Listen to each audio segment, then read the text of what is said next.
The first sign is not the explosion. It is the silence before it.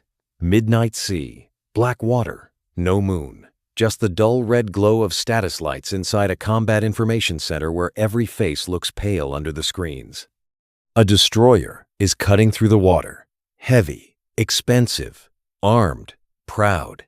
But 20 miles ahead of it, where the sea is darker and the air feels empty, small shapes are already moving.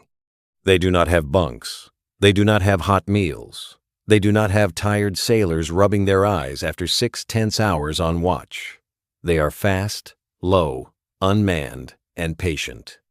When the first hostile radar wakes up on the horizon, it does not see the destroyer first. It sees them, and that changes everything. This is Battletech Declassified. Modern warfare, explained. For a long time, navies treated the big ship as the center of the defensive bubble. The sensors sat on the ship. The shooters sat on the ship. The jammers sat on the ship. The decision makers sat on the ship. That sounds logical until the enemy gets cheap enough, fast enough, and numerous enough to force that bubble to crack. If every threat has to be detected, classified, tracked, decided on, and killed from the same floating steel island, the island becomes a magnet for overload. Autonomous boats change that geometry. They push eyes forward.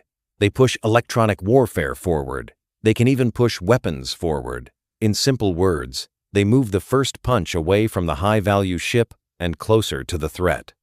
That is the core idea of this episode. Not science fiction, not magic, just a brutal shift in where the battle starts. Think of old castle walls. For centuries, defense meant waiting behind thick stone and hoping the wall held. But smart defenders learned something simple. If you wait until the enemy is already at the gate, you are late. So they sent scouts into the fields, archers onto outer ridges, cavalry to harass the advance long before the battering ram arrived. Modern naval defense is learning that same lesson all over again. The warship cannot be just a wall anymore. It needs a field in front of the wall. A moving, sensing, confusing fighting space that begins far beyond the hull. Autonomous boats help create that field. That is why the phrase push defense forward matters so much. It does not simply mean placing another gadget somewhere ahead. It means buying the one thing warships always run out of when attacked by swarms, missiles, or fast boats: time. A threat seen 5 miles out is dangerous. A threat seen 20 miles out is manageable. A jammer placed beside the ship protects a point. A jammer placed ahead of the ship protects a lane. A missile fired from the main deck spends valuable seconds flying outward before it even reaches the problem. A cheap interceptor launched from a small autonomous boat near the edge of the fight starts closer to the danger and shortens the response loop. In warfare, distance is not just geography. Distance becomes minutes, angles, options, breathing room. Autonomous boats turn water in front of a fleet into usable time. The reason this matters now is simple. The offense got cheaper faster than the defense adapted. A drone swarm can be built from relatively low-cost parts. A one-way attack boat can be little more than an engine, explosives, guidance, and a mission. Even anti-ship missiles, while expensive, can be launched in salvos that force defenders to spend large interceptors and precious attention. Meanwhile, a modern destroyer or frigate is a concentrated fortune. It carries sophisticated radar, vertical launch cells, command systems, trained crew, and years of strategic value. If you let every cheap threat get a direct look at that expensive platform, you are allowing a bicycle chain to grind against a gold watch. That trade can become ugly very fast. So navies face a hard truth. The high-value ship should remain important, but it should not remain the first thing the enemy gets to touch. That is what autonomous boats offer. A way to place expendable capability in front of irreplaceable capability. Expendable does not mean useless. It means acceptable to risk. That difference matters. Commanders are naturally careful with manned ships because sailors live inside them and national prestige rides on them. An autonomous boat changes the risk equation. You can send it farther into uncertainty. You can place it closer to a choke point. You can let it act as bait, scout, relay, jammer, or decoy, where you would never casually park a billion-dollar combatant. In that sense, autonomous boats are not just tools. They are risk absorbers. They let commanders be bolder at the edge so the core force can survive longer. Let us simplify the term itself. An autonomous boat, in this context, is an unmanned surface vessel, often called a USV. Surface means it rides on top of the water, not under it like a submarine, and not above it like a drone. Unmanned means there is no crew on board. Autonomous means it can perform at least some tasks without constant joystick control from a human operator. That can range from basic waypoint navigation, like following a pre-planned route, to more advanced behavior, such as avoiding collisions, holding formation, scanning sectors, classifying contacts, relaying target data, or executing preset defensive actions under strict rules.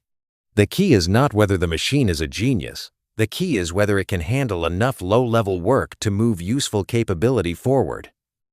Picture a sheepdog. It does not need to understand politics, economics, or grand strategy. It just needs to reliably circle, spot movement, react quickly, and keep the flock from being surprised. An autonomous boat works the same way. It does not need to replace an admiral. It needs to extend the fleet's senses and reactions. Some autonomous boats may be tiny, like speedboats with sensor masts. Others may be larger, carrying radars, electronic warfare gear, communications relays, decoys, or even small missiles. The form matters less than the function. Each one becomes a movable outpost, a floating piece of the fleet's nervous system placed closer to where danger will first appear. Most people imagine naval defense as a bubble. That is a useful picture, but it can mislead. Real defense is not a perfect sphere wrapped around a ship like a force field. It is messy. Some sensors see farther in one direction than another. Radar horizons depend on curvature, altitude, clutter, and weather. Weapons have different ranges, reloads, and reaction times. Communication links stretch and shrink. Human attention narrows under pressure. So instead of a bubble, think of a web. Parts of the web are thick and strong. Parts are thin and shaky. Autonomous boats let commanders stretch that web forward and thicken it where the enemy is most likely to come from. This is the real meaning of forward defense. You are not just adding range. You are shaping the fight before it reaches the main body. Imagine standing in a dark room while someone throws tennis balls at you. If you only notice them when they are a meter away, you panic. If someone standing farther forward taps your shoulder every time a ball is thrown, suddenly the room feels slower and safer. That shoulder tap is what forward sensors and forward effectors provide. They transform surprise into sequence. First detection, then classification, then prioritization, then disruption, then kill if needed. That order is much easier to maintain when the system begins ahead of the manned ship instead of ending at it. Autonomous boats create the first layer of sequence out where chaos would otherwise begin. The first and most obvious job for autonomous boats is sensing. A fleet lives or dies by the quality of its picture, the shared understanding of what is out there, where it is, how fast it is moving, and whether it is friend, neutral, or threat. If a warship only sees with its own mast-mounted sensors, it sees from one point.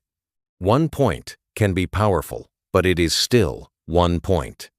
Put autonomous boats ahead, on the flanks, or in a loose ring, and suddenly the fleet starts seeing from multiple points at once. That matters because angles reveal truth.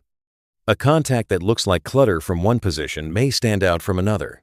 A low target hidden by waves from one sensor may pop cleanly into view from a different geometry. This is where the simplest autonomous boat already earns its keep. Even if it carries nothing but a basic radar, infrared sensor, camera, passive radio detection gear, or acoustic package, it extends the horizon of awareness. The fleet commander no longer waits for the main ship's radar to be the first witness. The witness is already out there, closer to the problem. That is like placing flashlights at the end of a hallway instead of only in your hand. The hallway stops being mysterious. And because multiple autonomous boats can be networked, their observations can be fused or combined into a better track. One boat says something is there, another confirms speed. A third adds heat signature. The main ship receives not just raw noise, but a richer story. Better stories create faster and more accurate decisions. Forward sensing becomes even more powerful when you remember the sea's geometry. Radar does not bend like magic around the planet. The ocean curves. That means low-flying drones, sea-skimming missiles, and small surface contacts can stay hidden until surprisingly late. The higher your sensor sits, the farther you see, but height at sea is limited. A ship's mast helps, but it cannot fully solve the curvature problem, clutter, and environmental interference. Autonomous boats do not magically eliminate the horizon, yet they let you cheat it by moving the sensor closer to where the target is likely to emerge. You are not changing physics. You are repositioning where physics starts to matter. This matters a lot against cheap, low, hard-to-spot threats. A small attack boat does not announce itself like a movie villain. It is a small shape in a large sea. A sea-skimming missile hides in the background noise until the clock suddenly feels very short. A forward autonomous picket, which is just a guard placed out in front, can catch that threat earlier because the distance between observer and intruder is smaller. Earlier sighting means earlier track formation. Earlier track formation means earlier weapon assignment. Earlier weapon assignment means the defending force can use cheaper and shorter range responses instead of desperately jumping straight to expensive last-ditch options.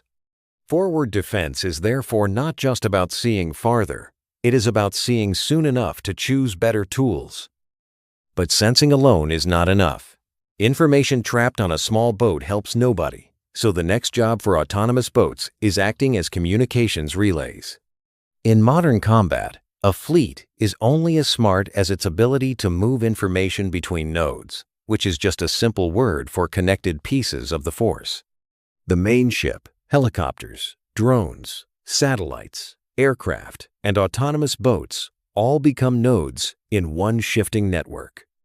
If an autonomous boat can see far ahead and pass that data securely back to the fleet, it turns raw distance into usable command advantage. A relay boat is like a friend standing on a hill shouting what he sees to everyone below, except the shouting is encrypted data and the hill is mobile. This sounds boring compared to missiles and lasers, but it may be one of the most important jobs of all. Networks fail at the weakest link. If terrain, weather, enemy jamming, or simple distance disrupts the chain, the fleet can become blind in fragments. By placing autonomous relay nodes forward, commanders can maintain a more resilient flow of data across larger stretches of ocean. Even better, relays can be distributed. Lose one, and the network may reroute through others. That is how forward defense becomes more than a single tripwire. It becomes a mesh. The enemy is no longer trying to blind one giant eye. He has to blind a field of smaller eyes and mouths talking to each other across the water. This is where many people make the first mistake. They imagine autonomous boats as tiny warships. That is too narrow. A good forward defense boat does not need to copy a frigate in miniature. It needs to perform one or two key functions well, and cheaply enough to be fielded in numbers. One boat might be a sensor specialist. Another might be a jammer. Another might carry decoys. Another might launch small interceptors. Another may do little more than extend the network and confuse enemy targeting. Together they become a toolkit, not a clone.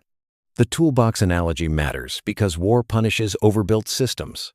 If every autonomous boat is expensive, exquisite, and hard to replace, you have created more fragile jewels instead of a flexible screen. A forward defense system works best when some parts are simple enough to lose. Think of a soccer team. Not every player needs to be a superstar striker. Some exist to mark space, cut passing lanes, draw defenders, or recycle possession. Autonomous boats do the same at sea. One creates a radar picture. One triggers enemy emissions so others can locate them. One acts as a false signature to pull missiles away. One quietly shadows an approach corridor. The power comes from the combination. A commander does not ask, which little boat wins the battle alone? He asks, how do these pieces force the enemy to reveal himself earlier, spend weapons sooner, and approach through a much more dangerous front yard? That front yard is often described as a picket line or picket screen. The word picket may sound old, but the idea is fresh again because cheap autonomous systems make it easier to sustain. Historically, picket forces were ships or aircraft stationed ahead of the main body to give warning and sometimes engage first. The problem was cost and risk. You were asking manned assets to sit out front where they could be isolated and hit first. Autonomous boats reduce that penalty. They can hold those forward posts longer and more cheaply. Imagine walking through a bad neighborhood at night. You would rather know what is happening 2 blocks ahead than only at arm's length. A picket screen does that for a fleet. Instead of the capital ship being the first object the enemy discovers, the enemy encounters a set of smaller, distributed contacts first. That changes both detection and psychology. The attacker may waste time classifying what he sees. Are those real combatants, decoys, sensor nodes, or weapons carriers? He may reveal himself by targeting them. He may launch too early, giving away his position. He may maneuver around them and lose time. Every one of those outcomes helps the defender. Good defense is not only about killing threats. It is about making the enemy's path longer, noisier, less certain, and easier to read. Autonomous pickets excel at that because they turn empty water into an active warning zone. Now we reach one of the most powerful forward defense roles: electronic warfare. Electronic warfare simply means fighting over the use of the electromagnetic spectrum, radios, radars, data links, navigation signals, and other invisible channels machines rely on to sense and communicate. Most modern weapons need some version of those channels. Some need guidance updates. Some need radar seekers. Some need control links. Some need satellite navigation. If you can jam, spoof, confuse, or overload those channels before the threat gets close to your manned ships, you have already shifted the fight in your favor. Autonomous boats are ideal electronic warfare outposts because they can sit closer to the enemy's routes of approach. That matters because jamming often behaves like yelling across a crowded room. The closer you are to the person you want to disrupt, the less energy you need, and the better your odds of being heard over the noise. A jammer on the main ship may protect the ship, but a jammer on an autonomous boat placed forward can corrupt the enemy's view earlier. It can break a drone swarm's coordination before the swarm spreads. It can muddy seeker logic before missiles lock firmly. It can force hostile sensors to burn energy or change modes, revealing themselves in the process. In simple terms, autonomous boats can turn the invisible part of the sea into a minefield of bad information. There is another trick here, and it is deeply important: decoying. A decoy is something that looks worth attacking, or at least worth investigating, even if it is not the real prize. In naval warfare, decoys can be radar signatures, heat signatures, electronic emissions, shapes, or behavior patterns designed to pull hostile attention off the actual fleet. An autonomous boat can carry those false signatures outward, away from the main ship. That means the enemy's first confident conclusion may be wrong. Picture a matador with a red cape. The bull is strong, but strength alone is not enough when perception is manipulated. A fleet with autonomous decoy boats can make the same move. A missile seeker may home toward the wrong signature. A reconnaissance drone may report the outer decoy cluster as the main force. Fast attack boats may rush a forward contact only to find themselves exposed to overwatch from the real combatants farther back. Even when the decoy is eventually recognized, the attacker has already spent something: fuel, time, attention, munitions, or surprise. That is the beauty of forward deception. It taxes the enemy before he reaches the expensive layer. And because autonomous boats can move, the deception does not have to be static.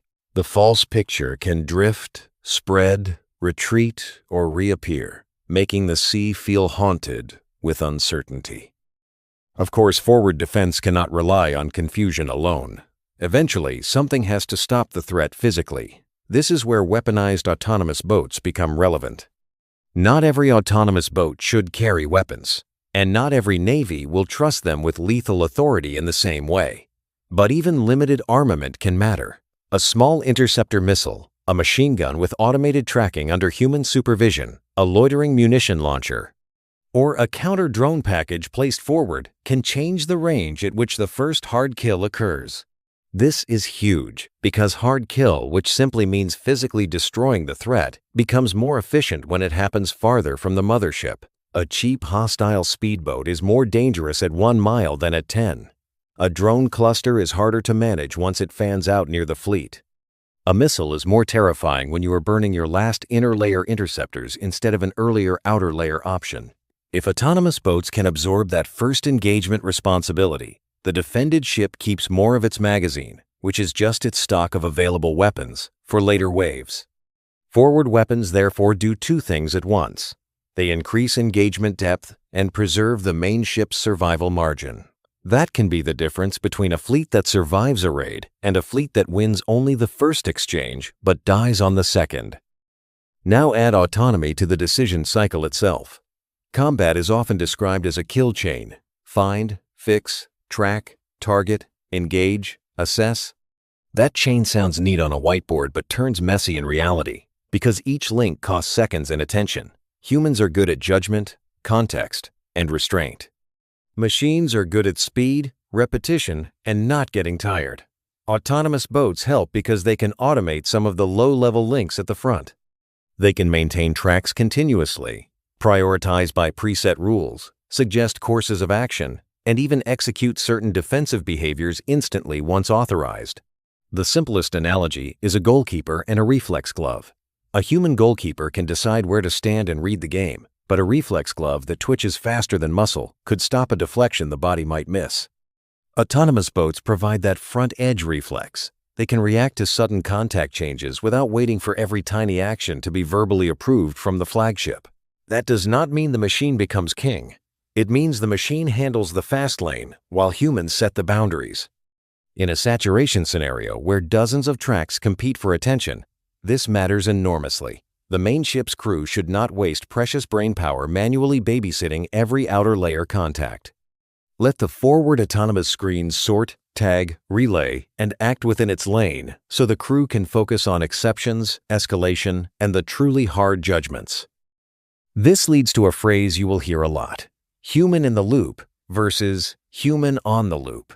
Human in the loop means a person must actively approve each critical action, especially lethal ones. Human on the loop means the system acts within pre-approved rules while a person supervises and can intervene.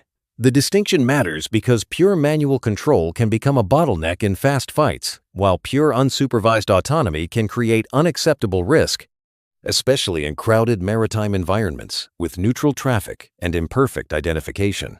Forward defense with autonomous boats works best when commanders are honest about that trade. In a clean, isolated threat corridor, an autonomous boat might be allowed to execute very narrow defensive actions automatically, like evasive maneuvers, electronic countermeasures, decoy deployment, or non-lethal counter-drone measures. In a busy sea lane full of fishing boats and merchant traffic, the rules would tighten. That is the grown-up answer. Not, the machine will solve everything. And not, humans must click every button forever. The real world sits in between.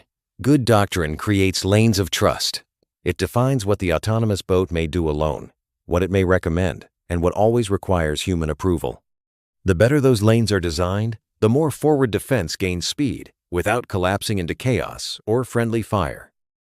Communication, however, remains a weakness. Every forward autonomous system depends to some degree on links, with the fleet, with satellites, with local peers, with remote operators, or with mission update channels. The enemy knows this. He will try to jam those links, spoof them, intercept them, geolocate them, or force the autonomous boats into silence. So the forward defense idea only works if the boats can still be useful when the network gets bruised. A boat that becomes a blind statue the moment its data link flickers is not a serious wartime tool. That is why graceful degradation matters. Graceful degradation means a system becomes less capable under stress, but not useless. Think of driving in heavy rain. You may slow down, use wipers, and lose some visibility, but the car still functions. An autonomous boat should do the same under electronic pressure. If long-range data links fail, it should still navigate safely, follow mission lanes, avoid collisions, maintain passive sensing, store data, use short-range relays, or return to a rendezvous point. If GPS is jammed, it may shift to inertial navigation, visual cues, or alternative references. If remote control is lost, it should not freeze in the middle of the ocean waiting for permission from the sky. Forward defense only becomes reliable when the forward nodes can remain dangerous, or at least useful, while partially cut off. This is where mission command returns in machine form. Mission command is the old military idea that commanders should give intent, what must be achieved, rather than micromanaging every step. Autonomous boats fit that philosophy surprisingly well. Instead of telling one boat to turn left 3 degrees, speed up 2 knots, scan here, jam there, and transmit now, the commander defines objectives and boundaries. Patrol this sector. Remain ahead of the main body by this distance band. Prioritize passive detection until hostile emissions are identified. If threatened, deploy decoys and withdraw on this vector. Relay tracks through nodes B and C. When you think about it, that is exactly how good human teams work too. A platoon commander does not narrate every footstep to every soldier in a firefight. He sets purpose and constraints so the team can move faster than his voice alone. Autonomous boats are similar. They are most useful when they can execute well-designed playbooks at the edge. Those playbooks are the real weapon. If the playbook is dumb, the boat is dumb. If the playbook is flexible, conservative where needed, and aggressive where allowed, the boat becomes an extension of doctrine rather than a remote-controlled toy. So the real breakthrough is not merely hulls and sensors. It is the marriage of software, rules, and command philosophy that lets forward defense breathe under stress. There is also a plain economic reason. Autonomous boats are attractive. Ships are expensive to build, crew, fuel, and maintain. Helicopters are expensive. Maritime patrol aircraft are expensive. Even missiles are expensive enough that firing them at every low-end threat becomes a losing-cost game. Autonomous boats can be much cheaper. Not free, not disposable like paper cups, but cheap enough that fielding them in larger numbers becomes realistic. And scale matters because one autonomous boat is interesting, but a screen of many begins to shape the sea. In warfare, cheap does not automatically mean good. Plenty of cheap things are junk. What matters is favorable exchange. If a relatively affordable autonomous boat can force the enemy to reveal a missile battery, waste a high-value munition, expose a drone swarm, or consume time and attention that protects a much more valuable asset behind it, the economics start to look attractive. It is the same logic as using a modest goalie to protect a priceless striker.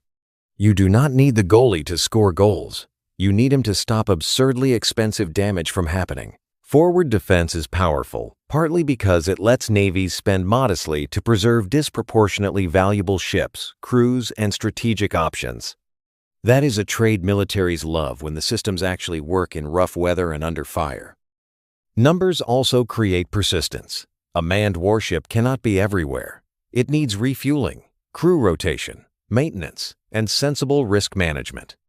A distributed screen of autonomous boats can loiter, rotate, and be repositioned with more flexibility. Some may sprint ahead and hold a choke point. Others may idle quietly in listening mode. Others may cycle back for refueling or battery swaps, while replacements fill the gap. This matters because a fleet's forward edge should not disappear the moment one platform needs to blink. Imagine guarding a large house with one bodyguard versus a ring of cameras, motion lights, dogs, and gates. The bodyguard may be excellent, but he cannot stare in every direction at once. The ring creates endurance by sharing the burden. Autonomous boats do that at sea. They take boring, exhausting, watch-standing functions and distribute them. That does not just save human energy. It improves the shape of readiness.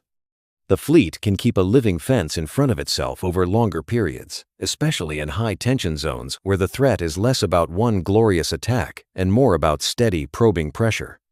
Persistence is often underrated in military discussions because explosions are exciting, but endurance wins campaigns. A forward screen that remains present, alert, and adaptable day after day changes enemy planning long before a shot is fired. Still, the ocean is not a laboratory. Weather can be cruel. Sea state, which simply means how rough the water is, can limit small boats badly. Heavy waves can degrade sensor performance, reduce speed, complicate control, and physically stress the platform. Salt corrodes everything. Spray blinds optics. Night changes perception. Fishing traffic clutters channels. Marine growth fouls hulls. Batteries and fuel bring different trade-offs. A forward defense concept that only works in calm demo conditions is not a serious wartime solution. This is why platform design and mission matching matter so much. A tiny autonomous boat may be perfect for sheltered littorals, which are coastal waters, but less useful in blue water ocean swells. A larger unmanned vessel may carry better radar and endure worse seas, but it becomes more expensive and easier to detect. There is no free lunch.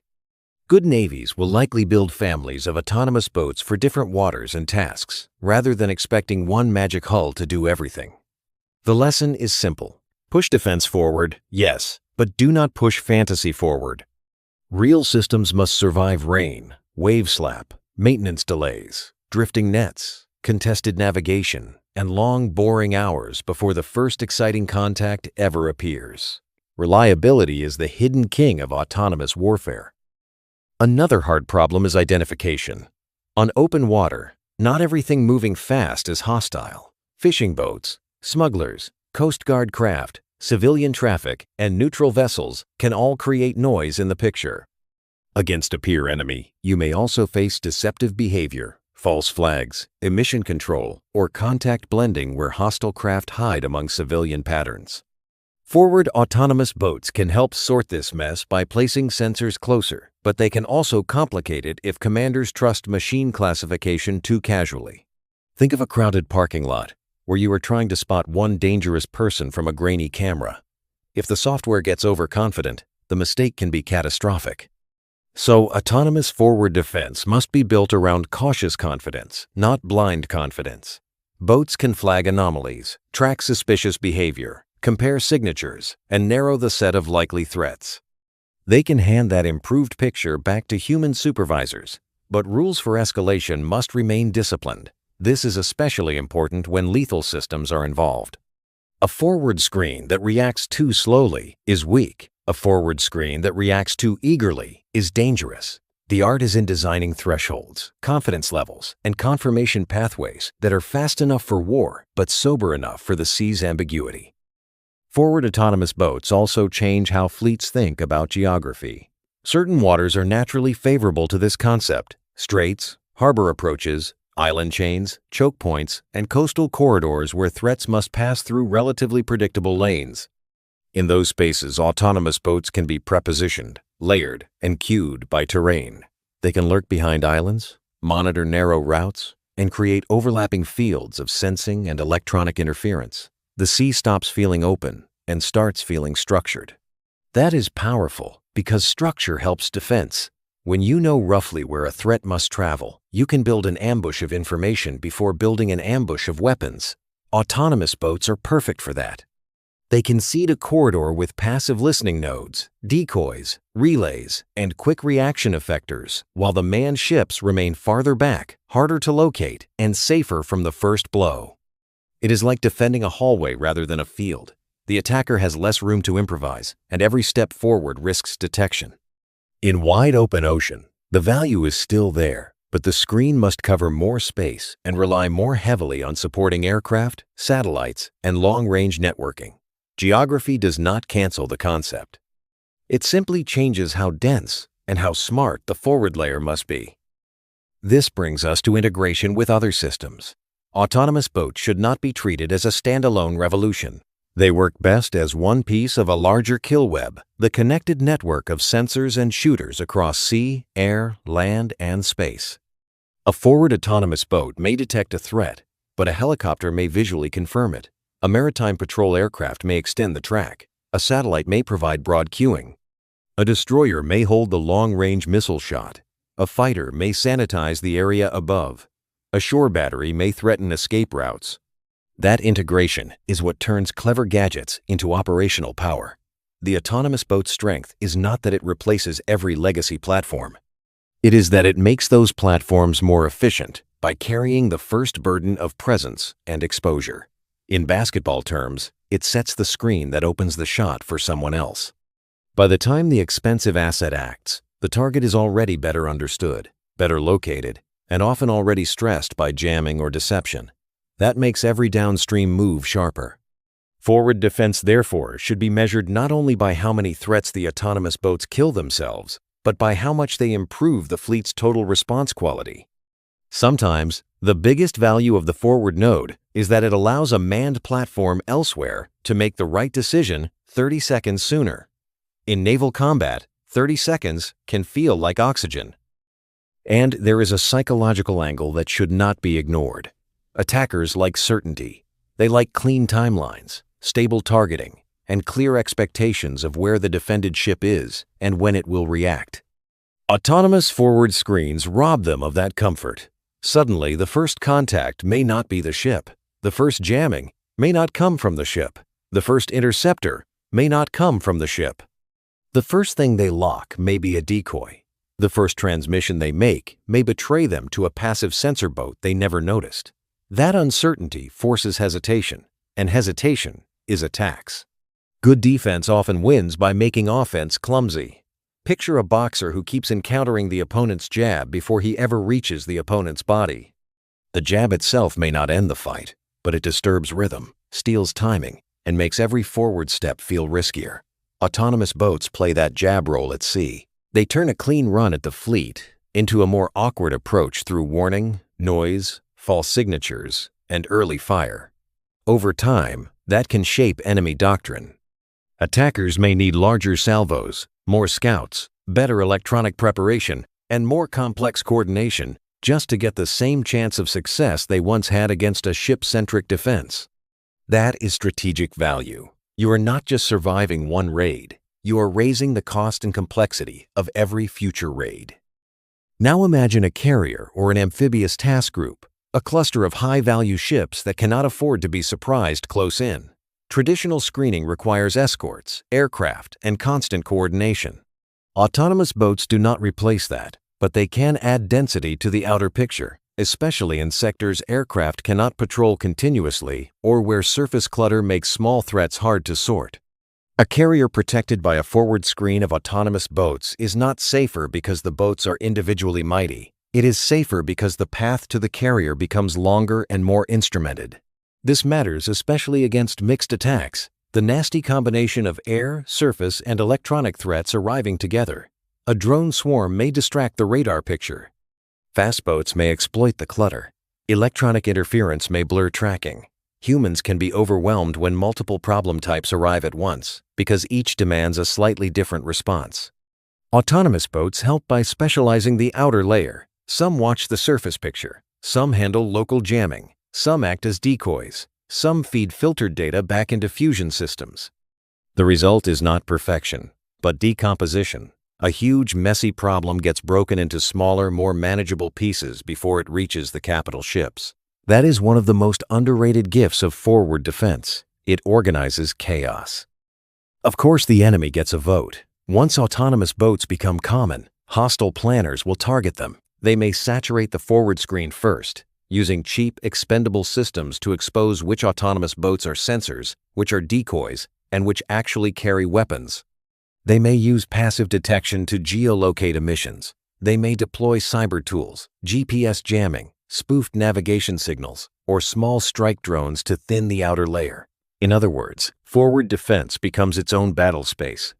That is not a reason to abandon it. It is a reason to design for attrition. A serious autonomous screen must assume losses. Boats must be fielded in enough numbers, with enough redundancy, and with enough role diversity that the screen remains useful after contact. Think of it like a spider web. A web with one strand is not a web. A web with many strands can lose some and still hold shape. The same principle applies here. Expect boats to be found. Expect some to be destroyed. Expect some to be jammed. The goal is not invulnerability. The goal is forcing the enemy to spend effort on the outer layer while preserving enough of that layer to keep buying the fleet time and information. Attrition tolerated forward is often far better than shock absorbed at the core. This becomes especially interesting in swarm warfare. A swarm does not necessarily seek one elegant path. Its power comes from numbers, from presenting more problems than defenders can comfortably solve at once. That is why autonomous boats fit so naturally into the answer. The best response to many cheap threats may involve many distributed defensive nodes rather than one brilliant central node. One giant brain can still choke if every small detail must pass through it. Many local brains, guided by common intent, can share the load. Picture a schoolyard food fight. If one teacher at the center tries to catch every flying object, chaos wins. If several assistants stand around the edges, spotting, blocking, and redirecting early, the center never gets buried. Autonomous boats are those assistants. They do not eliminate the need for a command center, but they keep the command center from becoming a drowning point. Against swarming surface drones, for example, forward autonomous boats can detect, classify, and physically channel attackers into less favorable lanes. Against drone swarms in the air, they may contribute tracking, jamming, local counter-drone fires, or decoy effects that fragment the formation. Swarms thrive on density and timing. Forward defense attacks both. It spreads the problem spatially and delays it temporally. There is also a subtle but important benefit, forcing the enemy to shoot the screen first. If an attacker has to spend his initial salvo, or at least part of it, on autonomous boats and decoys before he can confidently engage the main ships, the defender has already improved the exchange. The outer layer has become a sponge for enemy aggression. That is especially valuable if the attacking weapons are expensive or limited in number. A missile wasted on an unmanned decoy boat is a strategic smile for the defender. This does not mean commanders want their autonomous boats to die pointlessly. It means they understand relative value. In a house fire, you would rather lose a garden fence than the living room. In naval war, you would rather lose a forward unmanned node than let the attacker preserve all his munitions and surprise for the core fleet.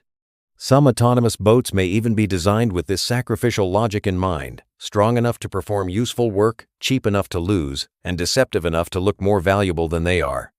That is not cynicism. It is prioritization under combat conditions. The sea rewards commanders who understand what can be risked early so that what truly matters can survive late. Let us make it concrete with a simple sequence. A task group is moving through constrained water at dusk. The main escorts are 5 to 15 miles behind a thin arc of autonomous boats. Some of those boats are running passive sensors only. Some are relays.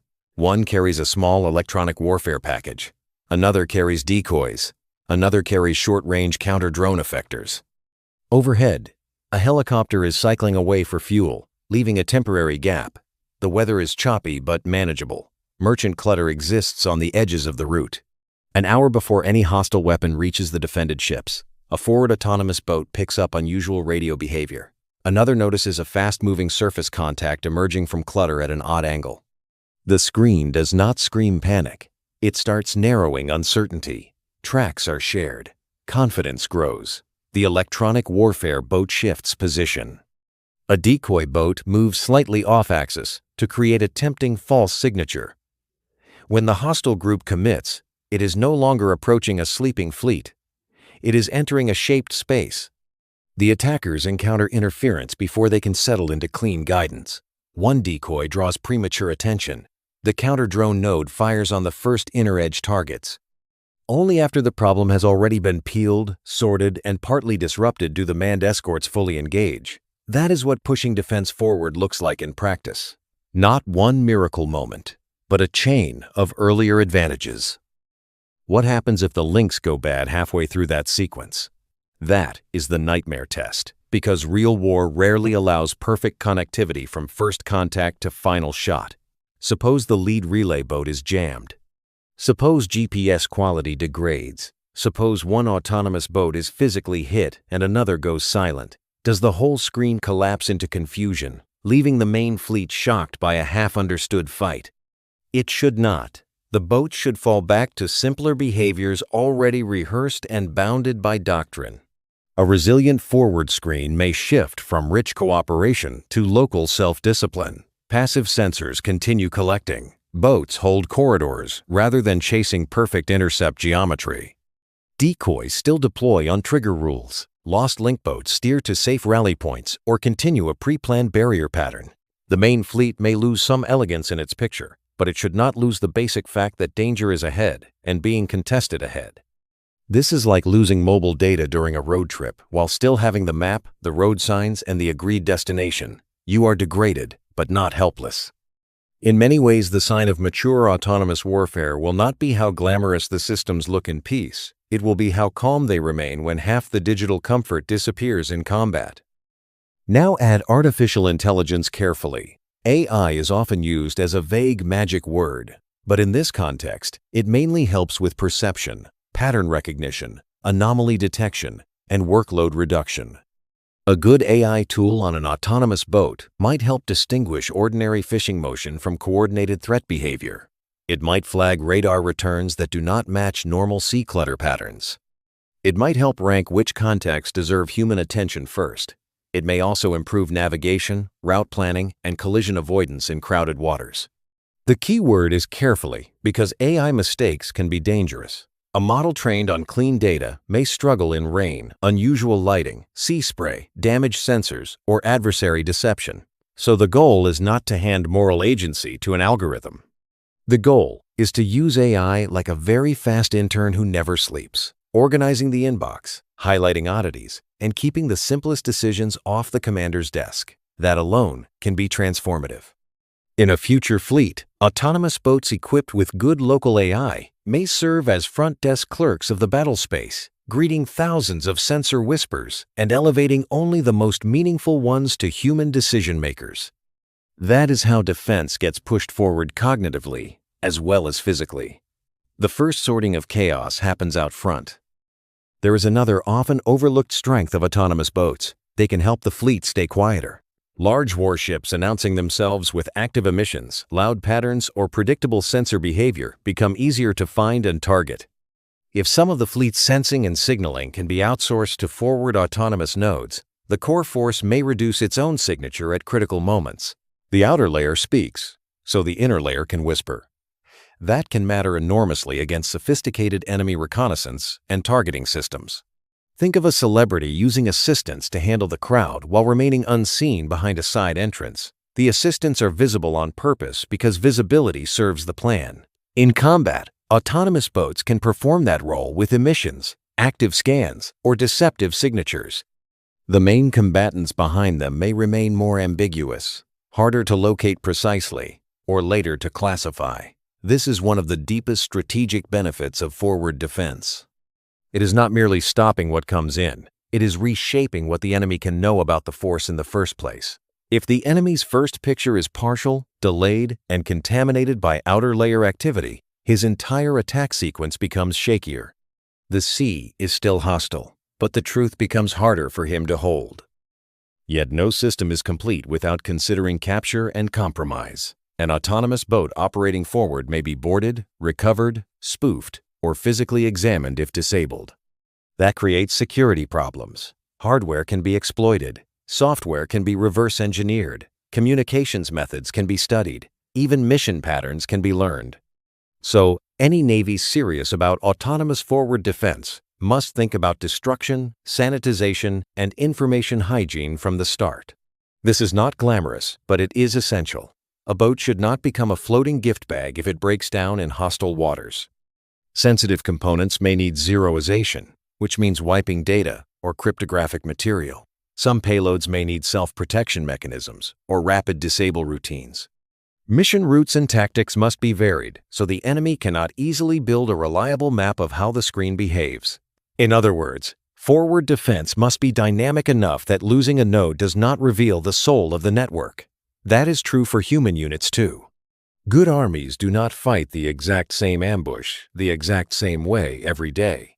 Good autonomous fleets will need that same operational humility. The forward edge should be tough to read and tough to exploit, even when damaged. Training becomes just as important as hardware. Sailors and officers raised in a ship-centric mindset may instinctively pull every decision back toward the manned platform. They may distrust autonomous recommendations, over-control remote nodes, or fail to integrate the forward screen into daily habits. That is natural. People trust what they can see from the bridge. But forward defense only works when the autonomous layer is treated as a real part of the formation, not as a side experiment floating off to the left. That means drills must change. Tactical pictures must routinely include unmanned nodes. Commanders must practice losing some, reassigning roles, and fighting through partial autonomy instead of pausing whenever a remote feed stutters. Maintenance crews must become comfortable supporting mixed fleets. Rules of engagement must be rehearsed until everyone understands who may authorize what. Even language matters. If sailors talk about autonomous boats as toys, they will use them timidly. If they talk about them as extensions of the screen, the doctrine starts to settle into muscle memory. In military history, new tools rarely matter until the institution learns how to think with them. Autonomous boats are no exception. Industry and manufacturing also shape what is possible. If autonomous boats are to form a meaningful forward layer, they must be produced, repaired, updated, and replaced at a tempo wartime can sustain. Boutique prototypes are not enough. The fleet needs hulls, sensors, batteries, engines, software updates, spare parts, secure links, and trained maintainers in quantity. In other words, forward defense is partly an industrial question. Can a nation generate enough of these systems to create density, and can it keep them alive under wartime wear? This is where modularity helps. A common hull with swappable payloads can reduce cost and speed adaptation. One boat may carry radar today and electronic warfare tomorrow. Another may be stripped down for relay duty. Damaged payloads may be replaced without rebuilding the entire vessel. Software can add capability across a fleet if the architecture is designed well. The best autonomous screen may not be the most sophisticated per boat. It may be the one easiest to proliferate and refresh. War is ruthless toward elegant systems that cannot be scaled. If pushing defense forward depends on tiny numbers of precious autonomous boats, then the concept stays fragile. If it depends on a renewable ecosystem of useful, adaptable, producible boats, then it starts to become doctrine with teeth. Let us be honest about what autonomous boats will not do. They will not make large warships obsolete overnight. Big ships still carry powerful radars, command staffs, long-range missiles, aviation support, endurance, and diplomatic presence. They remain central to naval power. Autonomous boats also will not create perfect omniscience. Seas remain uncertain. Weather remains mean. Communications remain contested. Identification remains hard. Clever enemies remain clever. So anyone selling a future where swarms of robot boats make naval defense effortless is selling a bedtime story. But the opposite mistake is just as dangerous, assuming autonomous boats are a gimmick because they are imperfect. Every important military shift begins as an imperfect layer added to old forms. Tanks did not erase infantry. Aircraft did not erase artillery. Radar did not erase scouts. Each changed the geometry of decision and exposure. Autonomous boats are poised to do something similar at sea. They do not replace the fleet. They extend its skin outward. They allow earlier contact, earlier confusion, earlier response, and more graceful management of cheap mass attacks. That is enough to matter enormously, especially when the threat environment rewards distributed resilience over centralized elegance. So what works really? Forward autonomous sensing works when the data can be fused and trusted. Forward electronic warfare works when it is close enough to matter and smart enough not to blind friendly systems. Forward decoys work when they are convincing, mobile, and integrated into a larger plan. Forward weapons work when commanders understand their authority boundaries and sustain them logistically. Mission autonomy works when graceful degradation is built in. Mass works when the systems are cheap enough to lose but useful enough to matter. And what fails? Over-centralized control fails because it turns the autonomous layer into a laggy remote hand instead of a responsive screen. Exquisite one-off platforms fail if they are too precious to risk or too few to shape space. Naive faith in AI fails when real maritime ambiguity arrives. Weak communications architecture fails because the forward edge cannot depend on one golden thread. Theater-specific assumptions fail when boats designed for calm coastal demos are pushed into rough operational reality. In simple language, autonomous boats succeed when treated as practical team players in a messy, networked fight. They fail when treated as magical little ships sent out to impress PowerPoint audiences. Look ahead 10 years and the visual picture of a defended fleet may feel very different. You may see manned combatants farther back, quieter, more selective with emissions, and more focused on command, long-range fires, and inner layer survival. Ahead of them, not in a neat straight line, but in a flexible web, you may see autonomous boats forming sectors, corridors, and false signatures. Some are obvious enough to be seen. Some are harder to notice. Some are nearly silent. Some are intentionally loud. Together they turn the water between attacker and fleet into a managed battle space instead of an empty gap. That is the future implied by this whole episode. The decisive shift is not that ships become irrelevant, it is that defense ceases to live only on the hull of the ship It becomes distributed in front of it. Just as air defense stopped being only the gun on the deck and became a network of radars, missiles, aircraft, and data, naval self-protection is evolving into a forward-woven screen where autonomous boats play a critical role. For the attacker, the ocean starts earlier than expected.